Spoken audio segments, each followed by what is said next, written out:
Bismillahirrahmanirrahim. Assalamualaikum warahmatullahi wabarakatuh. Perkenalkan, saya M. Torik Abrar, NIM 22651008 dari IAT semester 4. Dan pada hari ini, alhamdulillahirrabbilalamin, saya berkesempatan untuk membuat tugas video pembelajaran untuk UTS, mata kuliah studi kitab-kitab hadis, dengan dosen pengampu Bapak Al-Mukarram Al-Ustadz Alven Putra LC MSI. Nah, pada hari ini juga saya mengambil judul dari pembahasan yang sudah kita bahas secara perkuliahan, yaitu tentang kitab Sunan Ad-Darimi. Nah, karena ini video pembelajaran, mungkin diharapkan pada akhirnya outputnya bagi yang menonton video ini itu setidaknya sudah dapat paham dari apa yang menjadi pembahasannya. Tentu akan ditujukan kepada orang-orang secara luas dalam penyebaran video ini. Nah, pertama tentu kalau kita ingin memahami kitabnya, tentu kita akan mengenal lebih dahulu orang ataupun pengarang yang menyusun kitab ini dari sisi biografinya. Nah, Sunan Ad-Darimi ini sendiri itu dikarang oleh Imam Hadis, ahli fikih juga, ahli hadis, yaitu yang bernama lengkap Abu Muhammad bin Abdullah Abdurrahman Ad-Darimi. Nah, beliau ini merupakan ulama yang berlatar belakang Persia secara keturunannya, namun beliau ini lahirnya itu di Samarkand, di Uzbekistan kalau sekarang. Itu tepatnya pada tahun 181 Hijriah, bertepatan dengan 750 Masehi. Dan beliau ini wafat di kota Muscat, sekarang itu di negara Oman, pada tahun 255 Hijriah, atau bertepatan dengan 869 Masehi.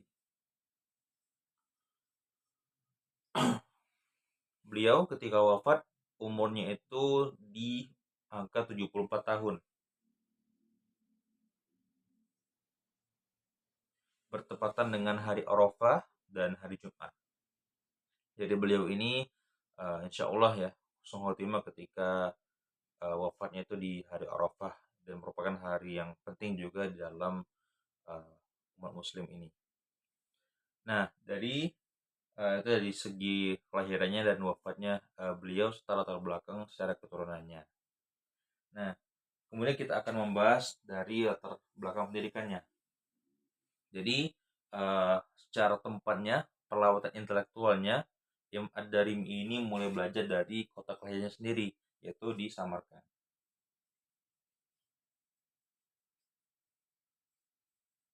Baru kemudian Imam Ad-Darimi juga melanjutkan pelawatan intelektualnya ke negara 1001 Malam atau ke Irak.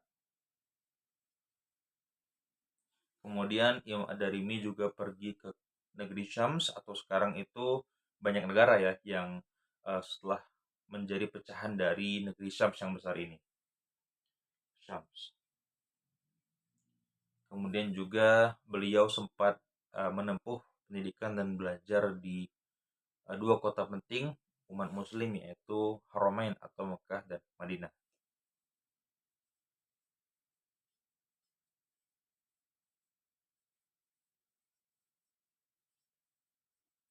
Setelah itu barulah beliau kembali lagi ke kota kelahirannya, yaitu di kota Samarkand.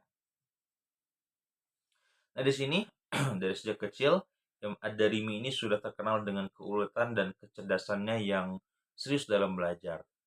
Dalam satu kutipan dikatakan bahwa Imam Ad-Darimi ini tidak mengenal ya mau lebih tua ataupun lebih muda dalam ia belajar, tergantung bagaimana orang itu, apakah menurutnya memiliki ilmu atau tidak, apakah memiliki hal atau sesuatu yang bisa diambil dari sisi ilmunya atau tidak.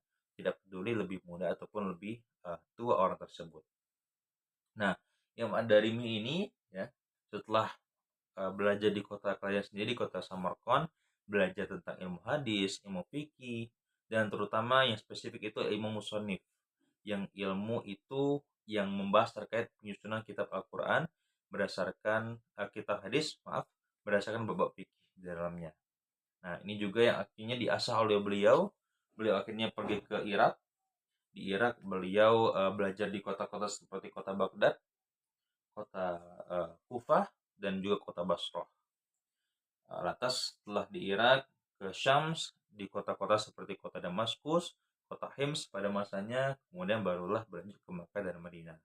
Nah, guru-guru beliau yang terkenal ketika dalam pelawatan intelektual ini seperti Yazid bin Harun, ada Ya'la bin Ubaid, ada juga Ja'far bin Aun, dan juga Ja'far bin Bashar, dan lain sebagainya yang mungkin banyak sekali guru-guru dari Imam Ad-Darimi ini.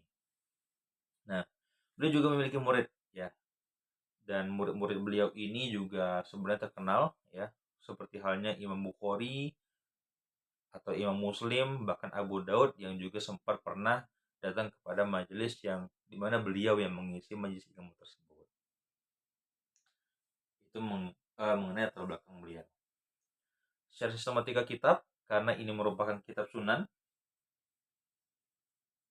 dan kitab sunan ini kalau kita klasifikasikan dari 3 kitab yang ada pada kutubut tis'a ataupun kutubut sita, dan by the way ya, kutubu di dalam variabel kitab kutubut tis'a ini juga ada di dalamnya, yaitu Sunan Ad-Darimi ini. Bahkan ada juga yang berpendapat dan memasukkannya di dalam kutubu sita untuk menggantikan kedudukan kitab Sunan Ibnu Majah. Ini terjadi kontroversi lah dalam pendapat apakah yang layak menjadi kitab ke-6 itu, apakah Sunan Ibnu Majah atau Sunan Ad-Darimi ini. Nah, kitab Sunan sendiri, kalau kitab Al-Jami adalah kitab yang menghimpun hadis-hadis sahih, dan kalau kitab Sunan itu ya mungkin tidak seluruhnya di dalam kitab tersebut itu menghimpun hadis sahih. Bahkan di dalam Sunan Ad-Darimi ini beberapa pendapat ulama ya yang telah mendetail ya, meneliti tentang kitab-kitab tentang hadis-hadis dalam kitab-kitab ini, terdapat juga hadis mursal, mauquf, dan juga hadis maqtu' di dalamnya. Jadi tidak hanya hadis sahih saja.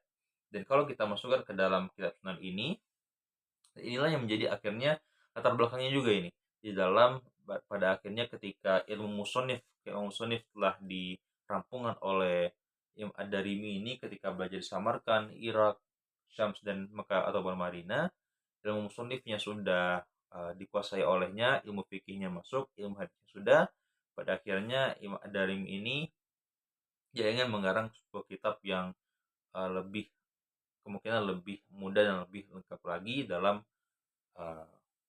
pembacaan dan pemahamannya di situ. Nah, jadi kitab Sunan ini adalah kitab hadis yang dihimpun berdasarkan bab ataupun kitab-kitab fikih. Nah, Sunan Ad-Darimi sendiri ya, itu memiliki kurang lebih 3.550 hadis. Di mana terdapat 2 juz kitab Sunan ini yang menghimpun sekitar 23 kitab bab fikih.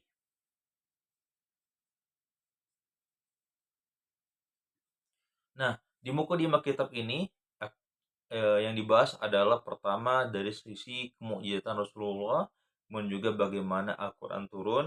Itu merupakan bagian dari Muqaddimah yang khusus dalam kitab Sunan Ad-Darimi ini. Barulah kemudian akan dibahas bab pertama, yaitu bab fikih Toharoh. Kemudian bab sholat, sampai yang terakhir yaitu kitab tentang Fadail Al-Quran. Bab Fadail Al-Quran.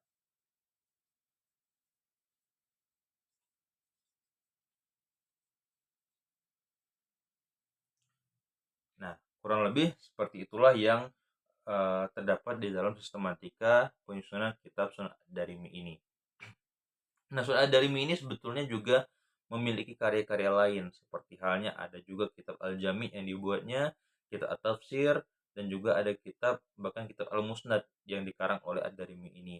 Namun dari literatur yang saya baca untuk mengutip dari apa yang kita bahas pada hari ini, ternyata belum ditemukan sampai hari ini kitab dari kitab-kitab lain selain kitab Sunan Ad-Darimi ini. Nah, harapan mungkin teman-teman yang lain suatu saat ya insya Allah mungkin bisa dapat menemukan kitab-kitab itu juga. Nah, kemudian Sunan Ad-Darimi ini tentu merupakan suatu karya yang tentu harus dijaga secara kelestariannya walaupun tidak semasyhur kitab-kitab lainnya.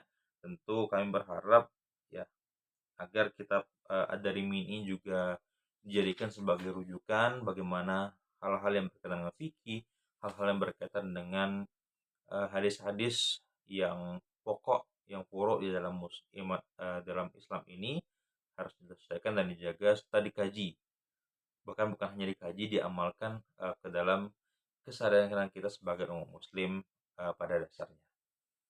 Dan mungkin cukup sekian itu video pembelajaran dari saya terkait kitab Sunan Ad-Darimi ini yang dikarang oleh Imam Ad-Darimi. Bila kurang, saya mohon maaf kepada Allah, saya mohon ampun. Wabillahi taufiq wa hidayah. Wassalamualaikum warahmatullahi wabarakatuh.